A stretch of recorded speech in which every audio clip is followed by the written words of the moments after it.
Welcome to The Rough Draft, a show by writers for writers with a specific focus on the platform medium.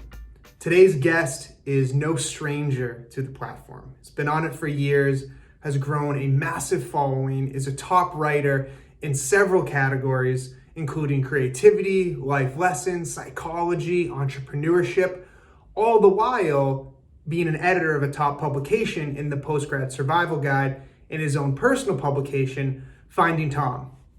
This is a conversation that begins with the roots of a writing career, and it goes all the way through what's brought him across the world to a 12, 13-hour time difference to continue his writing.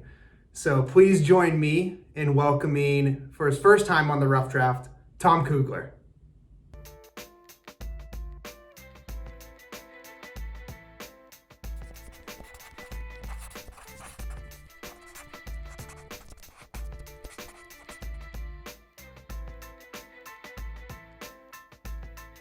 Welcome to The Rough Draft, man. This is something I've been extremely excited to do. Thanks for having me, Richie. Yeah, that was a heck of an introduction. I appreciate that very much. Hey, so. That's all you. You've created every single piece of that from scratch. You've carved that out for yourself, earned every bit of it. So it could be even too light. I'm sure there's more stuff that I missed in there that we'll dig into. But before that, we're bookending a Thursday here. I'm on the East Coast of the US and you are in Manila, correct? Yes, yeah, I'm here in Manila. It's about 9 p.m. at night, so I've already had my whole day here. So, and you're just starting, right? You're Eastern. Yeah, just starting. So that now Richie, my struggle with my parents. Like I either have to call my parents like late at night, which is pretty much what I do because I never wake up early, or I'll have to call them early in the morning if I can catch them. So now you see my problem. So is this a permanent residence for you? Do you live in the Philippines permanently now? Yeah, well, I mean, there's no real ties here. I just enjoy being here. So I'll be living here for. It depends on really my girlfriend. Like she might want to work in America. Mm-hmm. So if she like gets a job there, there's some ways that she can get a job as a teacher. So if she gets a job there, then we'll move there for probably a couple years. But I see like the Philippines is a long-term thing for me. I'll probably spend, I don't know, the way that I see it now, I'll probably spend at least half of my life here if all things go right. We'll see what happens with that. And I realize touching my face is great right now because of COVID-19. I'll stop touching my face. From what I can see with your videos and photos on social media, you seem to be very light and able to pick up and go. So if someone gave you a call in the morning and said, hey, let's go to Thailand or Cambodia or fly to South Korea or Japan this evening, you'd be able to do exactly that. Have you practiced that? Is that a true thing? Do you have a go bag constantly ready with passports in it, ready to catch the next flight? No, I got my friend Lost One here. He's a vlogger. He's on Facebook. It's Lost One, like Juan, and he's always inviting me on trips here in the Philippines, like this, there, and everywhere. And so I don't really pack that heavy. It takes me probably like an hour realistically to pack and just get everything set before I leave. But it's actually crazy. Like I have to have a couple weeks in advance to know what I'm gonna do because I have to get because I've expanded so much. I have writing, video. I have like a bunch of stuff that I'm doing a lot. So it's actually sort of a little bit hard for me nowadays. Before it was a little bit easier, but nowadays it's harder for me to like pick up and go. Mm-hmm. But sometimes I'll surprise Sandy, that's his name, and I'll be like, yeah, let's go. And he'll be like, really? I'll be like, yeah, let's go. Like we'll go next week, whatever. And so yeah, it's I don't know. I started traveling 2016, so that was like the first time I went off on a solo trip by myself.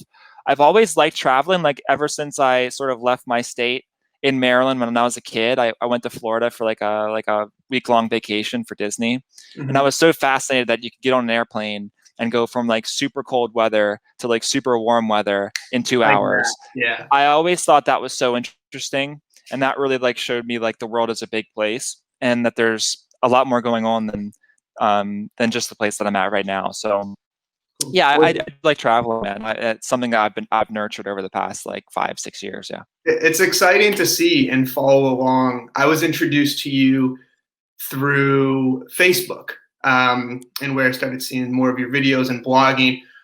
Knowing that you've expanded, I want to narrow in onto writing. 30,000, I mean, I think maybe 40 or 45,000 plus followers on Medium, blowing up on LinkedIn, 270,000 on Facebook. You have writing courses. What's your writing history? Where did it start? What has its evolution looked like? Yeah, so like the beginnings of my writing history sort of fuel what I am today. I've sort of like kept being the same person. My sister sent me 3 journals when I went to Disney to work there. I worked in Disney for eight months on an internship back in college. That was originally like one of the coolest moments of my life. It still is. And so she was like, yeah, you'll want to document this time. You'll want to like document everything so you can look back on what these days were like and what you felt during these days. And I was like, okay. And then I actually started to do it.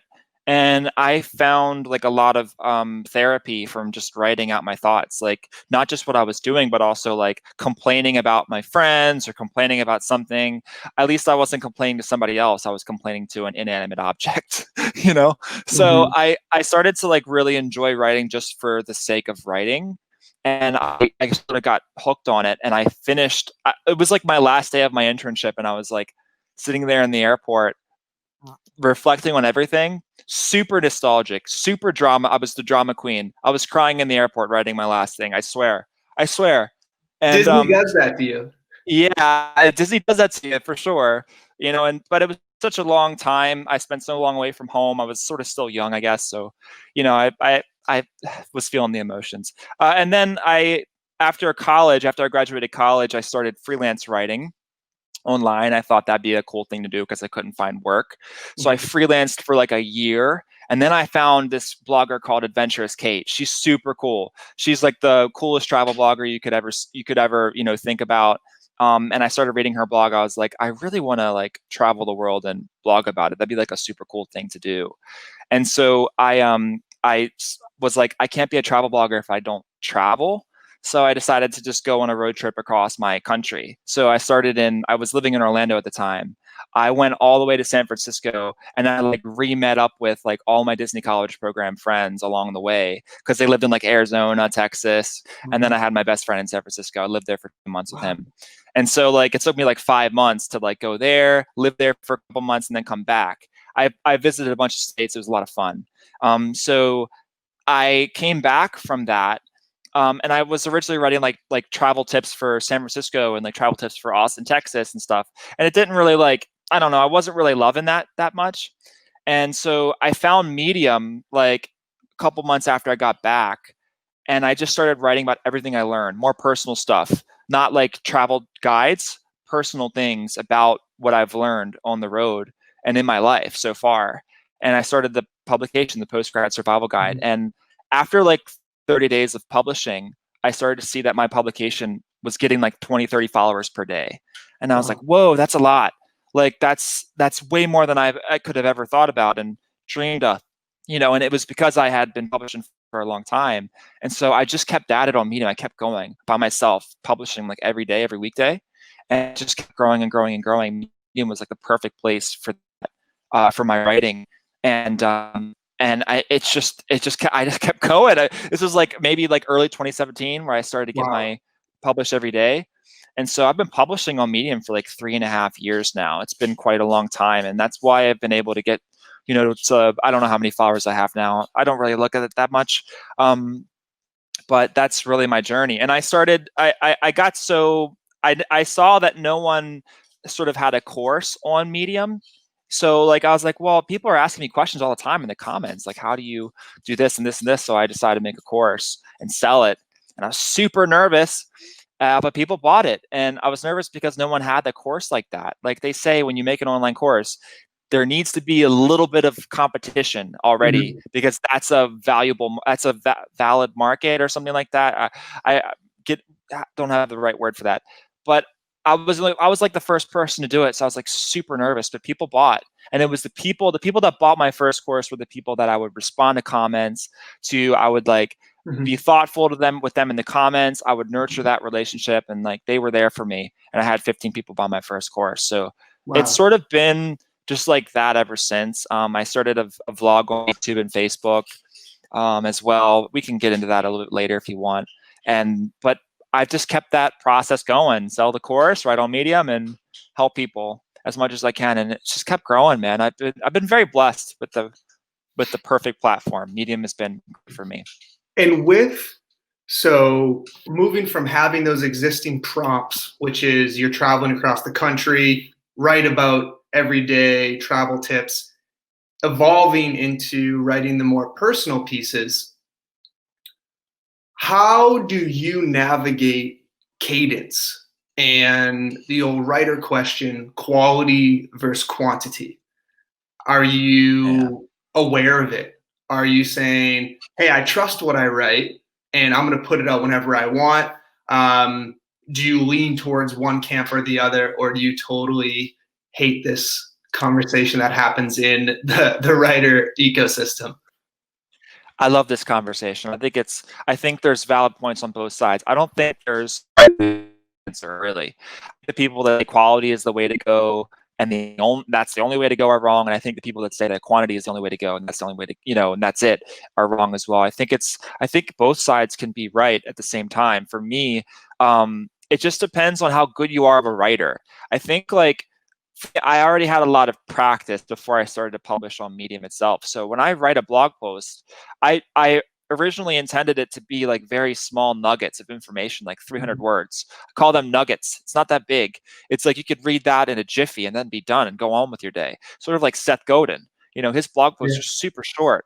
And I very consciously wanted it to be that way. I wanted to pack as much value into a small post as possible. And I thought that that was doable.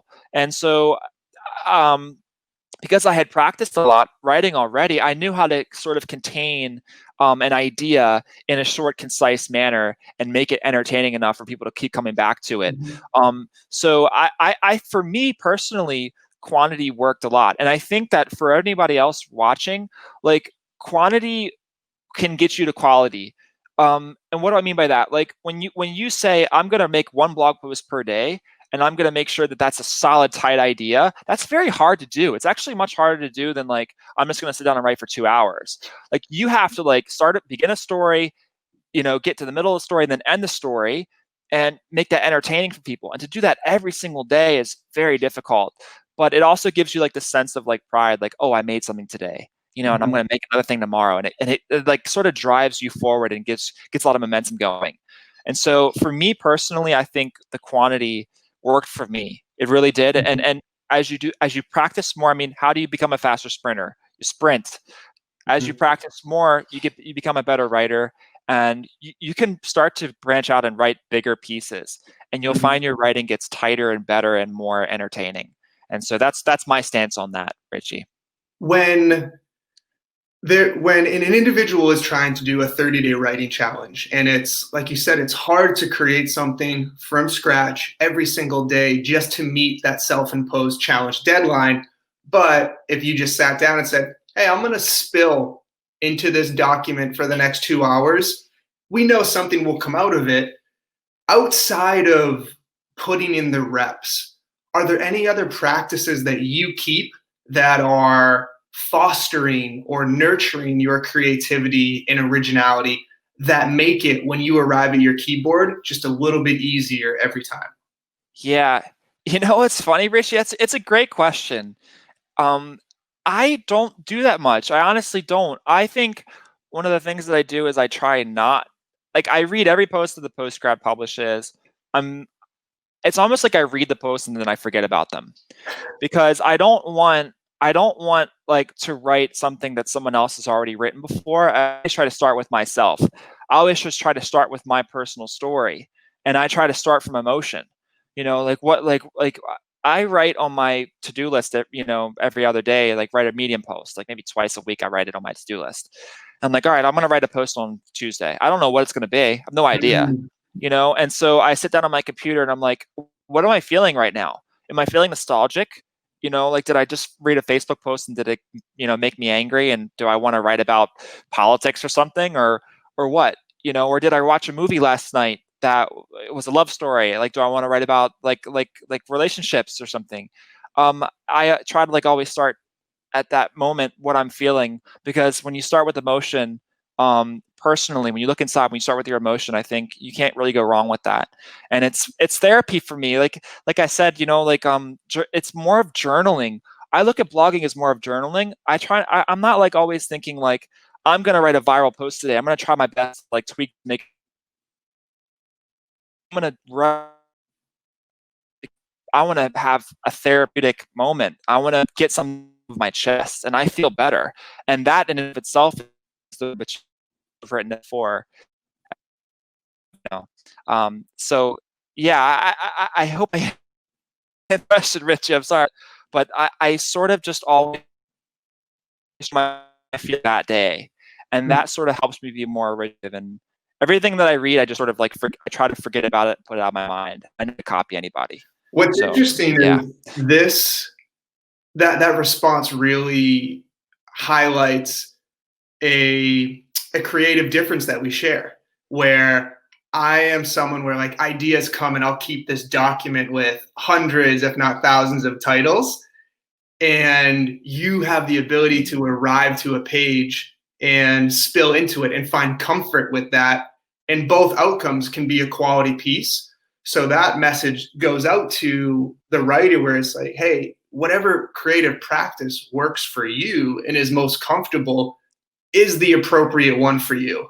And I think that's an important message to share, that there are two ways to, cut a pineapple or a mango. It's like, there are two ways to produce great quality with your writing. Find what works for you. Some people need complete quiet. Others love a bustling cafe in New York City.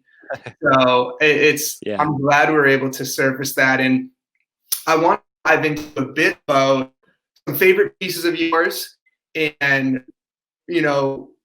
a little bit deeper on like branding and how you kind of put yourself out there and manage your newsletter. But just before that, I'm going to take a quick break and we will come right back to the Rough Draft with Tom Kuegler. So hold on tight. So is it quality or quantity? And this is a question I'm glad Tom didn't shy away from, because it's true. When you're a young writer, chasing quantity is what's going to give you those reps so that you can graduate and mature into the type of writer that can easily, consistently produce quality.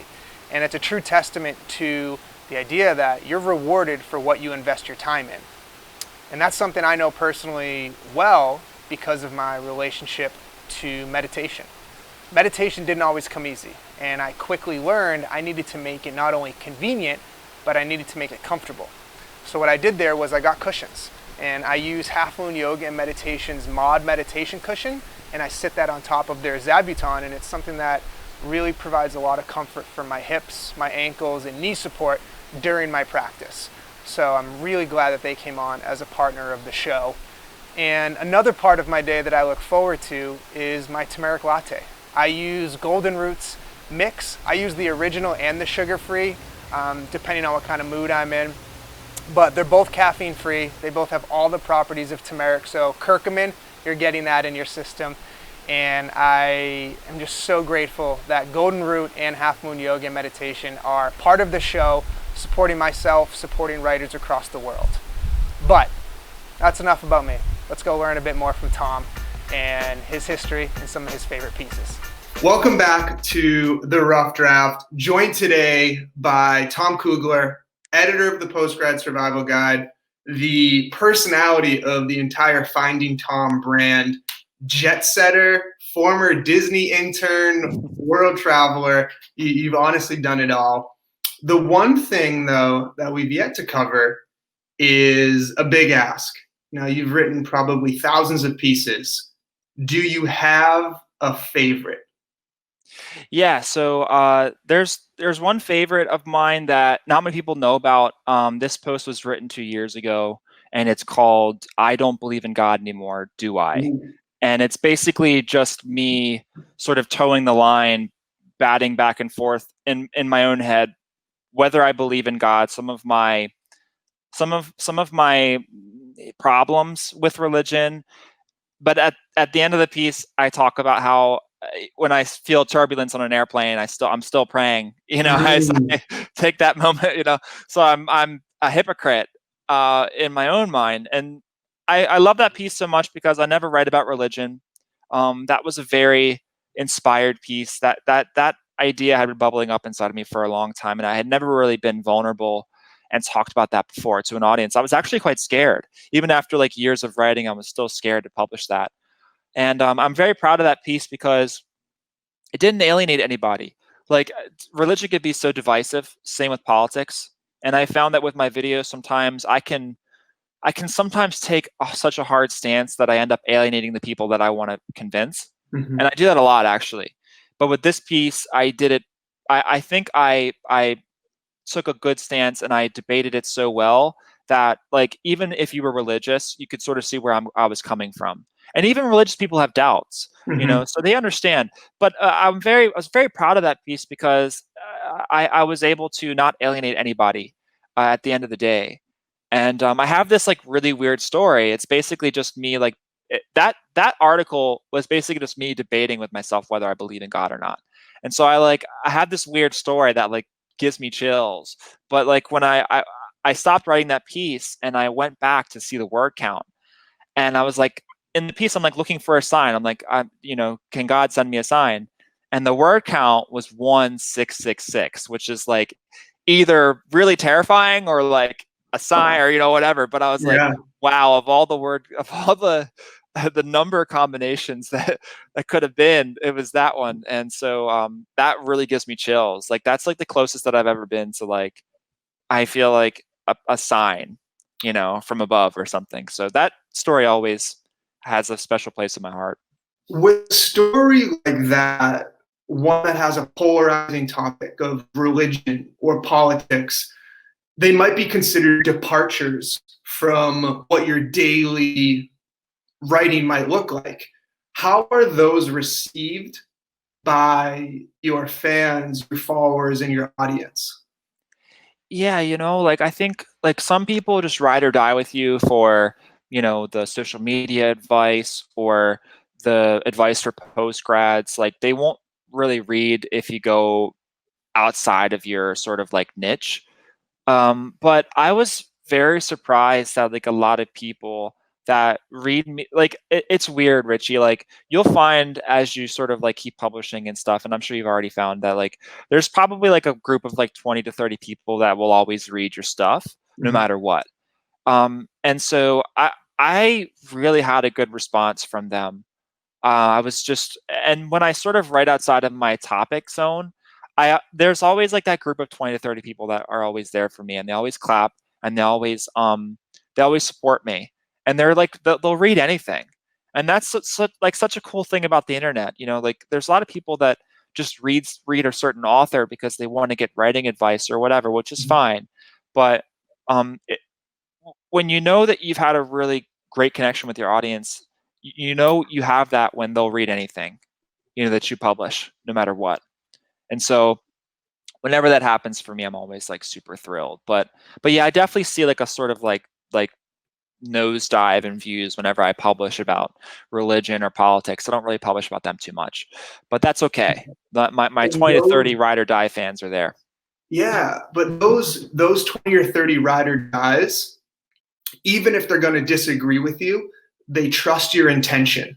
And that's because of all the branding work you've done. It's like they trust that what you're writing is not meant to divide or be an absolute truth.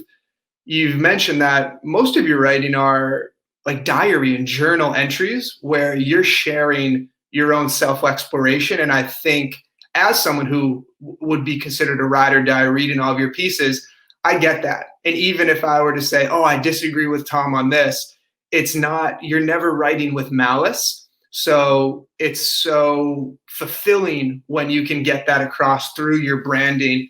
And I want to talk about branding, but just before that, for a piece that you love and it doesn't get the engagement you think it might deserve or you wish, how are you defining success as a writer, as a creator on a single piece of content, but overall with what you are doing? Oh man. Um, I think it's easy to okay. I would be lying if I said that I don't care about with my writing, Mhm. if I don't care about the metrics, Mhm. like the views and the read time and all that sort of stuff. I do care about that. But when I know that I've found success is when I feel very emotionally connected to a piece, and it also does very, very well on Medium or wherever I've written. Even a video. Like one of my the one that I'm most proud of recently is the one where I talked a little bit about the protesters in America Mhm. a couple weeks ago. I felt very strongly about that piece, about that video, and it also did very well. So when those two things occur, when I'm proud of something and when it also does well, I feel like I've found success. I think that's a high bar, and I feel like that's not sustainable for a lot of people because you're not always going to have that viral piece. So for those people that like are still beginning, I just think you find success based on how you feel at the end after you've created something. Yeah. It's going to be hard. Um, it's going to be hard. Like I wrote a piece today that I didn't want to write today, but I wrote it. But it's those pieces where it goes by in a flash. You write it, and it's like you're pouring out your soul into the page, and it's so easy. Like those are the pieces that I'm the most proud of, and that's what I try to aim for. And it's very much like a journal type of a goal. Mhm. I'm looking to sort of get the poison out of myself, and sort of like feel refreshed and sort of help somebody else along the way. And if I can do that, that's good. And I always say, if one person reads your story, that's great. That's Yeah. amazing. If 10 people read your story, I mean, think about like 10 people in a room. You're staring at 10 people in a room. That's a lot of people, to read a story like that. So I think that you got to keep that in mind as well when you're just starting out. Yeah. Expectations can be so damaging when it comes to creators because it's a personal or intimate piece of content that once you create and send out, it's no longer yours. How people respond and react to you can't control. So it's a nice tip on expectation setting. And for the final part of our conversation, I want to talk and really elevate you to the thought leader that you are within writing and start sharing some tips for new writers.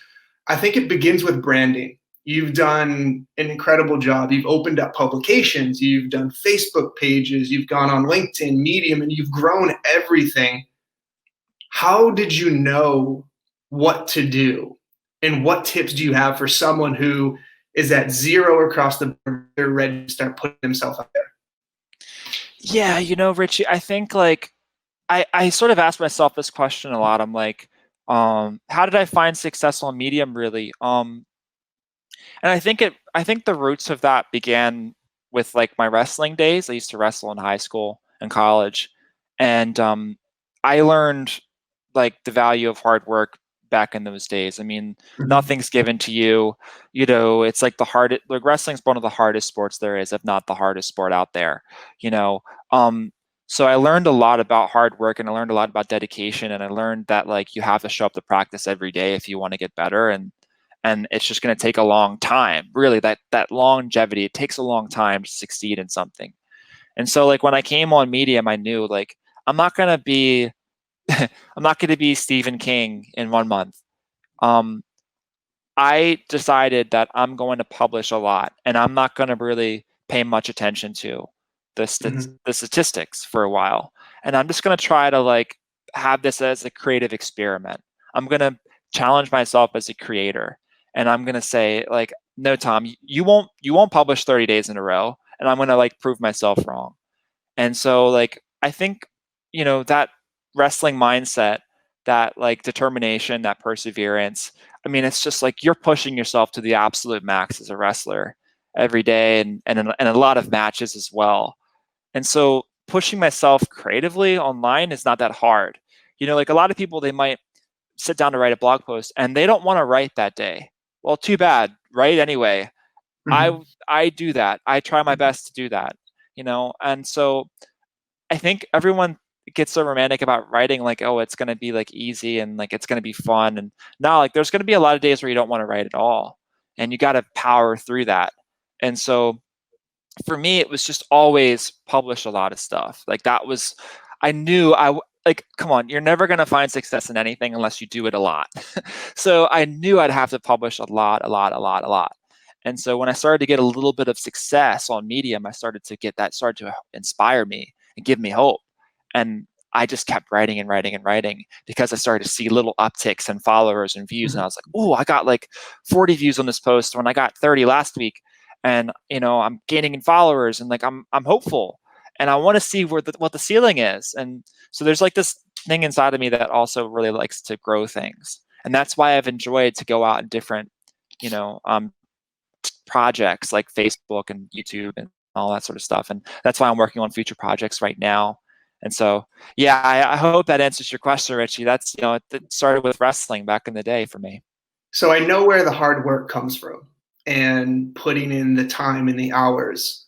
How did you cultivate this belief in yourself? Because with success, there's also days of discouragement and a day where it's not working or a week.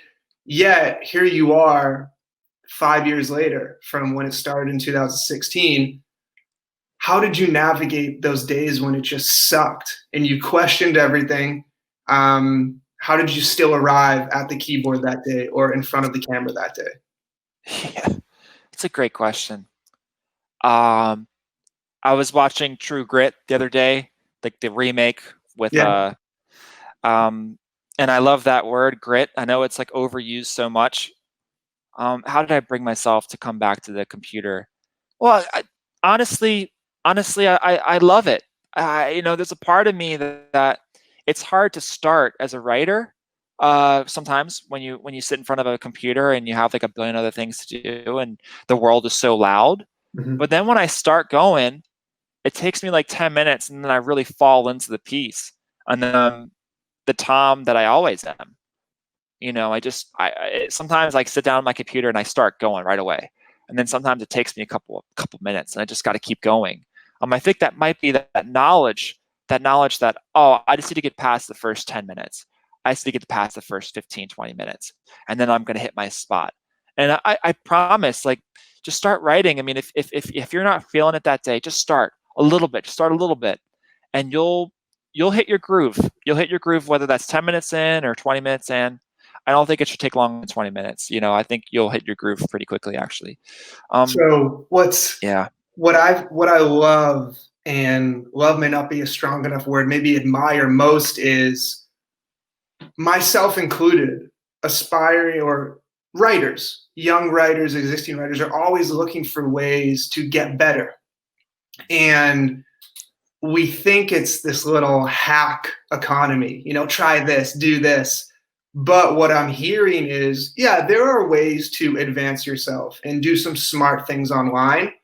But really what's going to deliver that long-term success is showing up for yourself, for your craft every day, especially on the days you don't want to, because when you do that, it's going to strengthen that muscle and belief in yourself. And it's something where I know you have your course, and that will teach you a lot of tips. And I've been on your webinar, but hearing you now speak this, where it's like, love it, work hard at it. Like that's a secret. And it's a secret because the superpower is doing it every day. It's not just writing for a week. It's not just writing for a month. It's to arrive where you are has taken over 5 years. True. And yeah, and that's like, I don't want to be so unhelpful with this tip, you know, because it's an unhelpful tip. Just keep writing. I get it. I know it's unhelpful, but I think that there could be a couple mindset shifts that could help someone who's thinking about quitting. You know, they might say, I'm not getting a lot of views. I'm not getting any better. It's like, no, like there's things that I learned as a writer the first 30 days, 60 days on Medium that made me better, that are still, I don't know exactly how to say this. There's lessons that I learned in those first 60 days that might not have paid dividends for me then, but it's paying dividends for me now. That's what I'm trying to say. That right there. That So like is experience, that like you can tell someone something, but they need to press publish. They need to edit. They need to submit to learn it firsthand to fully grasp what that education is. yes. And it's hard to thinking back to the old Tom who published the first couple blog posts, I was very scared to publish that stuff on the internet. I'm a very like insecure individual. I think one of the questions you sent over to me was like, who are you away from the computer? I'm a very insecure person. I do not like social settings. I don't like attention being on me socially. I like to be in the background, and I like someone else to have the attention, and that's who I am. And so it was very hard for me in the beginning to like publish my work and actually like expose myself to the eyes of critics and my friends and my family. I was like, oh darn, they're probably going to think I'm an idiot. They're probably going to think I don't know what I'm talking about. But I started to get just how do you build confidence as a writer? I started to get little comments on my first couple posts like, hey Tom, I really like this. I really enjoyed this. I was like, whoa, I never thought that anyone would enjoy that. So I think that's you like what I'm trying to say is people are going to enjoy what you write. They are. And you just got to give them that chance. You got to give yourself that chance. And a lot of people are just not confident, and I want to give them the confidence that it's fun for people that are close to you to get to know you better in written format. It just is. So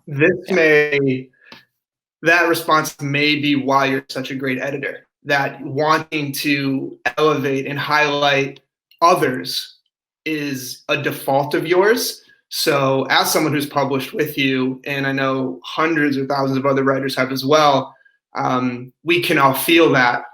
Though you are also the person who has brought the shirtless selfie video to LinkedIn. So I'll with you on that. But as we end this conversation, I wanted to leave a little room for your heart.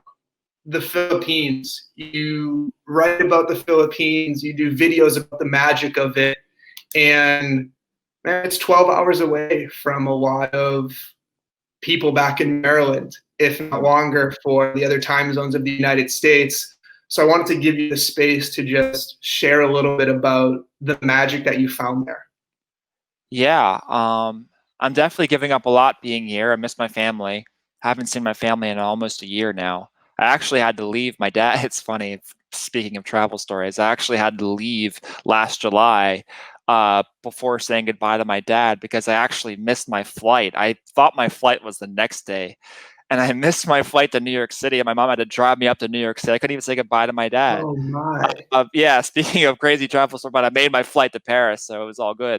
But yeah, no, I miss my family. I came here to the Philippines. I had Filipino friends a couple of years ago, like 6 years ago. I was roommate with a Filipino during my Disney college program for 8 months. He was the one who lived in San Francisco. He's the one that I went to go see. He talked to me about Filipino culture a lot. And I also worked with someone who was from the Philippines originally. And so she actually visited me just recently. And they it was just such a thing, like speaking of divine intervention or something. It's almost like how could I be roommates with a Filipino and then also be working with a Filipino and being surrounded by them all the time. And so I had their food. I had Filipino adobo at lunchtime. Sometimes my boss would give me some of her food just to try. And I loved it. That was great. And so I always wanted to come here. And so I really fell in love with the way that they treat people. I think they really treat people well. They're very family oriented. I think that's a little bit different than Americans. I think Americans are more individualistic, and I'm not saying that's bad. I'm just saying that here it's different.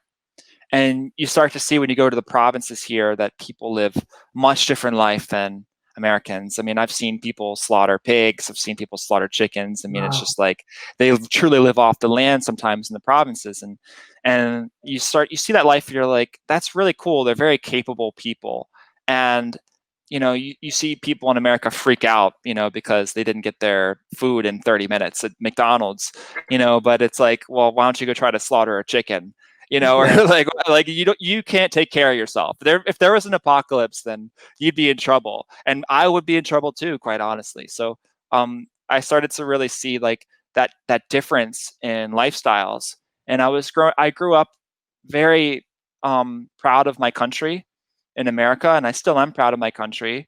But I started to see that some of the beliefs that we have are not always true, and there's better ways to do things sometimes, and there's better ways to treat people. And I don't know, it's a little hard to explain, but I just really fell in love with the Philippines and this way of life. And to be fair, I think in Southeast Asia in general, I've been to Vietnam, I've been to Indonesia. I feel like a lot of the people here are just different. There's just something different here. And it's fascinating to me. And so I think I'll be living here for the next maybe my whole life. I don't know. We'll see. It's so warming to hear you talk about this culture. And as someone who's following you, of everything you write or share, introducing us to Filipino culture is something that I'm reading all the way through. I'm watching all the way through. There's no bounce rate there. It's I am so grateful that you do share that this culture that you fall in love with. Before I let you go, I just want to know, where can we follow you? Where can we find the online course, and what might be next for you if we're following along? Yeah, just follow me on Medium. I would love that. That'd be really cool. Just medium.com/@Tom Kuegler, Kuegler. I'm sure you'll provide that link there. Don't worry about the course. Like if you want to take my course, email me, tom@findingtom.com. I can talk to you about it. But yeah, that's where you can find me. And in the future, I'll keep making videos. I'll keep writing. I'll keep making content. But I am working on a project with Stephen Moore, my editor, at the Postgrad Survival Guide. We've grown that to 27,000 followers, and we're starting to work on, which I want to include you on, Richie, in the future, but we're working on these sort of live shows, putting on live shows every couple of weeks. We want to make sort of a paid community where we take the live shows, we create some content, PDFs, videos. Me and Stephen will create that, and we have this library of information on, budgeting, personal finance, personal development, leadership, getting a job, interview skills, all this sort of stuff, career advice. And we want to have a library of content, and we want to have people on and expose our audience to really sharp minds. So yeah, that's what I'm working on with him right now, and that's probably going to be my project for the next 6 to 8 months, I would say. So thank you for asking. Of course, I'm looking forward to that. And yes, I'll make sure to share your profile, share as much. All the links will be in the bio notes and in the write-up that we do on this. Tom, thank you for taking time out of your evening to come on the show and really share the secrets to success that many people forget to include. I'm constantly learning from you as well. You've been a role model of mine in this community. So thank you for coming on and sharing all that. And I look forward to seeing you on the platform. Thanks, Richie, so much. It was a pleasure talking to you. You're a genius as well on Medium. And I think all you have to do is just keep going. The sky's the limit, whatever you want to do for you. So I'm very honored to talk to you, and it's really nice to meet you in person. So thank you, man. I really appreciate it. Thank you. Have a great night. All right, man. See you. Writers are more than their words on a page. And I want to thank Tom for reminding me of that by sharing his relationship with religion, sharing the intimacies of his new life in the Philippines. It's a very refreshing and a very strong reminder. I also want to take a moment and thank those who support this show. Half Moon Yoga and Meditation, your cushions are incredible. And Golden Root out of Colorado, again, your mix is something that I look forward to having as often as I can during the day. So thank you for supporting the show, and thank you for supporting writers everywhere.